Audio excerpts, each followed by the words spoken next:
happened in a House committee, and that whole process still has a long way to go, and discussions will be ongoing, and we don't know exactly what is driving all this. And morning, guys. Good morning. Once again, welcome to South Africa Lately, a channel that discusses South African trending news. We do, however, grab here and there from international news. When it is trending enough to be brought here, please do understand that I'm not a politician. I do not have deep knowledge in politics. However, I am a South African citizen who's also a voter, and I do believe that my views count when it comes to political affairs of our super gorgeous country. We're gonna be on camera, guys. Soon we're gonna be on camera. I cannot wait for that. And the chances are it's going to be the end of September. But if I delay, it's going to be the end of October. Because when I'm looking at my September, it looks very busy already. I don't know what's going to happen, but I'm going to try by all possible means. But should I not make it for the end of September, it's definitely going to be the end of October. And thank you for supporting me up to this point. Even though I am not on camera, I highly appreciate you guys. I really appreciate the support.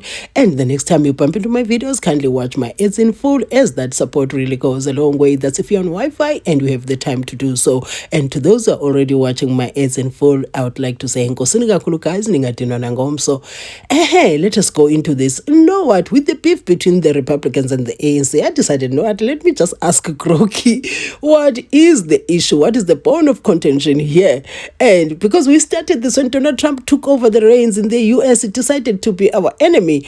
And all the reasons that they keep pointing at, I think it is because of that Israel case, as well as the relationship between South Africa. But sometimes I always wonder where the ANC got the money, because they didn't have the money. And once they looked like they had the money, they were all about, I'm not going to be saying it, but I saw the change. I couldn't distinguish between the branding of the ANC and that of Palestine for some reason. I'm not against the ANC supporting Palestine, because that thing that is happening there by Israel, that thing is highly questionable. You cannot be doing like that and no questions are asked. Even Brazil is going to be formally joining the case, ANC's case against Israel. You saw there are many countries now that are criticizing what Israel is doing there in Gaza. So guys, this whole thing, and I've noticed that, you know what, politically, the politicians don't care about people. They will destroy anything as long as their political agenda is achieved. Anyway, let us read what Crocky said.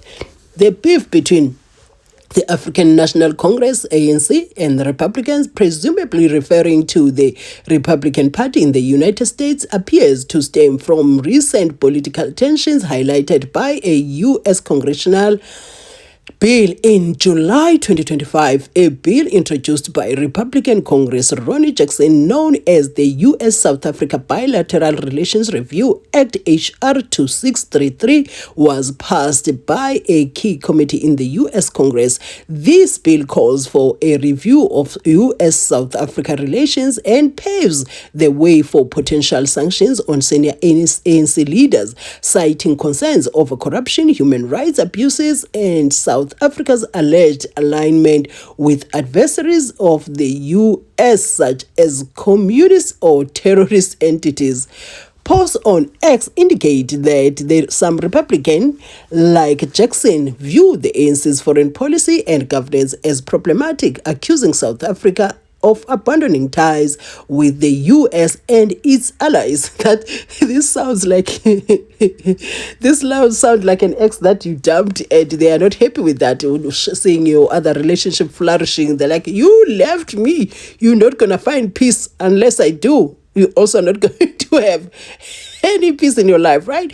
This has led to a push for sanctions, which has been perceived as a direct challenge to the ANC leadership. The ANC, South Africa's ruling party since 1994, has not been explicitly reporting in the provided sources as responding directly to these accusations. But the move has sparked significant discussions, with some framing it as a major blow to the ANC. Yeah. There is no evidence of a long-standing, deep-rooted conflict between the ANC and the Republican Party as a whole, but this recent legislative action reflects a specific point of contention driven by geopolitical and ideological differences. The situation remains fluid and the bill must still pass the House and Senate, both currently Republican majority, to take effect. So, yeah, having read that, I also wanna share what people like Faguta said. Well, the ANC has not been proactive in any way. In fact, it is very reactive often. And one, of course, would have expected that there is enough intelligence that would have forewarned the ANC of what was to come, at least in the beginning of the Trump's presidency. But what we've seen the ANC that's been dragging its feet. And now we find ourselves in this situation where they have to fix something that was preventable, one will argue. The second point is we have two racist organizations in the form of Solidarity and AFRIFORUM that has gone on to undermine the government of the government of the ANC. And we're yet to see strong action against the actions of AFRIFORUM and Solidarity.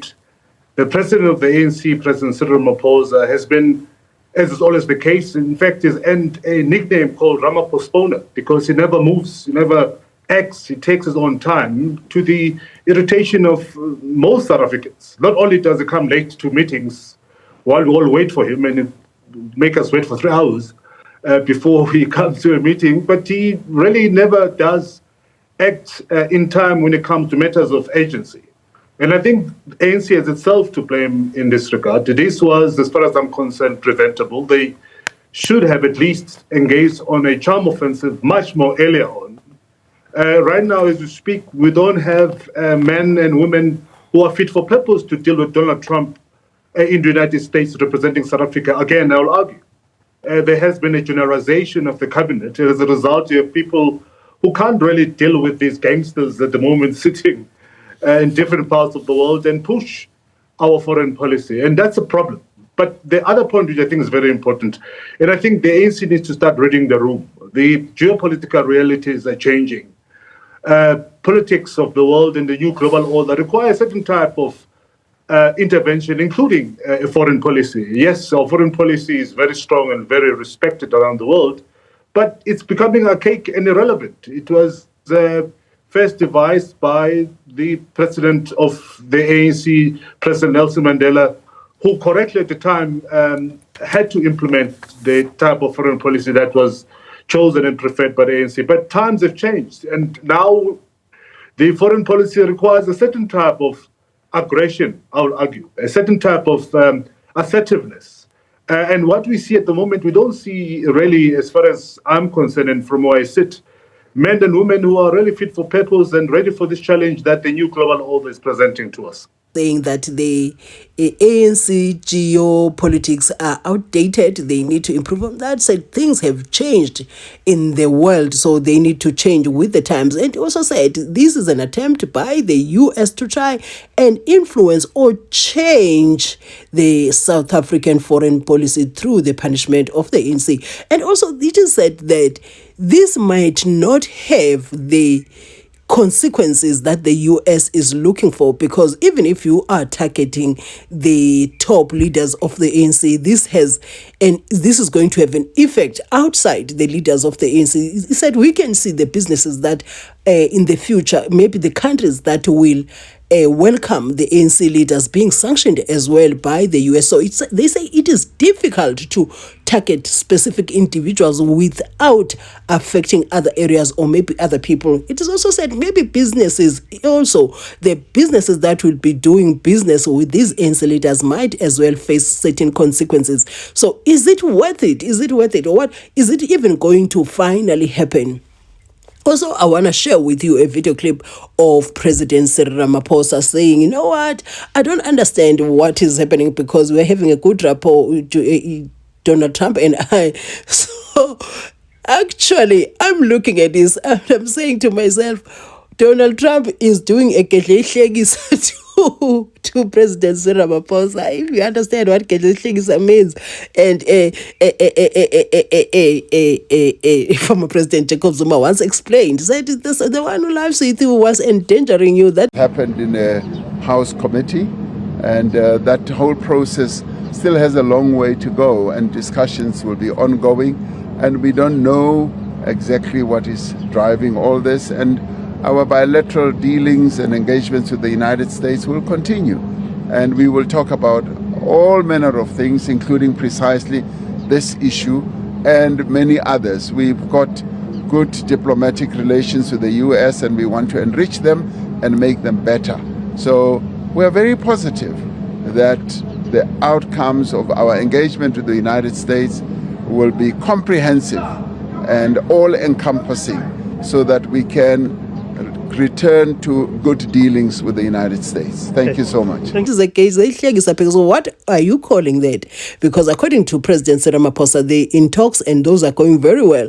And you go on and sanction the top 7 leaders of the ANC. And you say, when you say the top 7, the ANC always says the top 6, and the top 7 must certainly include the president. The person that Donald Trump is in communication with is the one that is potentially facing sanctions. So, okay, guys, I don't know, man. Where are we headed? Where are we headed with this? And sometimes I do ask myself, because the other things that I see that is the biggest problem, the main thing that I see as the biggest problem between the ANC government of South Africa and the US, it is that Israel case of South Africa in and that is going to be joined soon. Now Brazil is going to join that as well. They say Brazil is going to be formally joining that.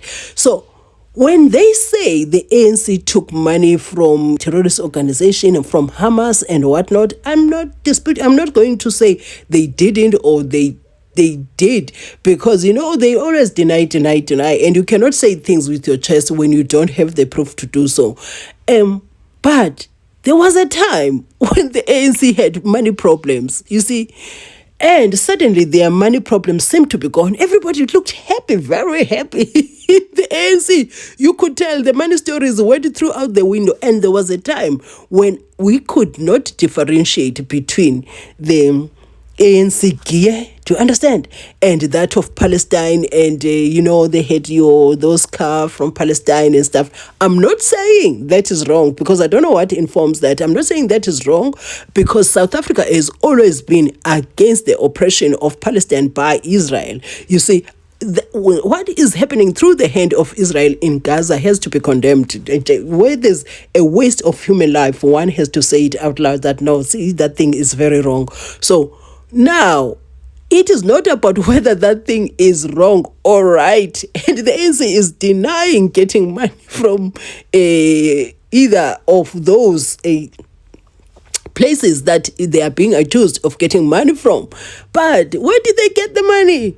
Where did they get the money? Because it looked like an exchange, like we have sought out your financial problems. Yes, you have been in our support as Palestine, that freedom of Palestine is very important, but they accelerated. That's what I noticed. They accelerated. It went up there, and it's a bit toned down now. They do have a case against Israel and whatnot, but it's a bit toned down now. It was during the time of the election, like it was an exchange of service. I give you money and you promote this. And I'm not saying that was wrong, or I'm not saying that was good. I'm just in the neutral space. But I want to share that with you, that I noticed that too. Hey, I noticed that too. And as for the US, according to me at this moment, the US looks like a big bully at the moment, not allowing countries to be themselves. That's one. And also trying to control South Africa. And you know what? I'm blaming AFRIFORUM on that one. And I also blame our leadership in the country for being unable to deal with AFRIFORUM. And I saw someone, they said President Cyril Ramaphosa is Rama postponer because he never really deals with situation right away, and he just postpones and comes up with this and that, this and the long processes to deal with issues. I might say, you know what, I second that, because we seem to be lacking in taking decisive action. Yeah, whatever your views are, kindly share them in the comment section. I'm looking forward to reading those, and if time allows me, I'm certainly going to respond to that. But if it doesn't, I'm going to try by all possible means to finally get to all the comments and react, to show that I appreciate your participation in my channel. Anyway, guys, if you watched up to here, enkoseni kakhulu, do have yourself a fabulous day. I'll see you in my next video.